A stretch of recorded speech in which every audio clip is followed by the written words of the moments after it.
আমার প্রিয় ছাত্রছাত্রীরা, তোমরা দেখছো ইউটিউব চ্যানেল বাংলা পাঠ। আজ আমি আলোচনা করব পুণ্ডরিক চক্রবর্তীর একটি ছড়া কবিতা ভুল শুধরে নাও। এই কবিতা সারমর্ম।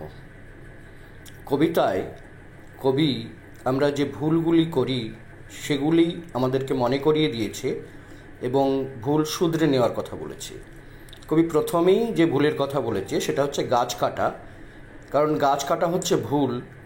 সেই ভুল আমরা হরদম করি, প্রায়ই করি। আমরা মনে রাখি না যে একটি গাছ একটি প্রাণ, গাছ ছাড়া আমরা বাঁচতে পারি না। আবার আমরা যে ভুলটি প্রায়শই করি, আমাদের হাঁটতে হবে রাস্তার বাঁ দিকে, কিন্তু আমরা হাঁটি বাঁ দিক ছেড়ে ডান দিকে, এবং আমরা যত্রতত্র কলা খেয়ে কলার খোসাটা রাস্তায় ফেলে দিই, তাতে দুর্ঘটনা ঘটে যেতে পারে। এটি আমাদের মস্ত বড় ভুল। আবার আমাদের অনেকের একটা খারাপ অভ্যাস আছে, ভুল অভ্যাস।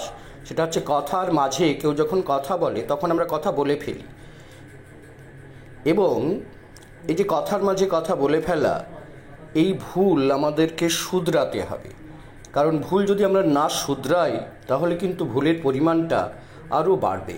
একটি অসাধারণ কবিতা ভুল শুধরে নাও, কবি পুণ্ডরিক চক্রবর্তীর। সবাই ভালো থেকো, আনন্দে থেকো।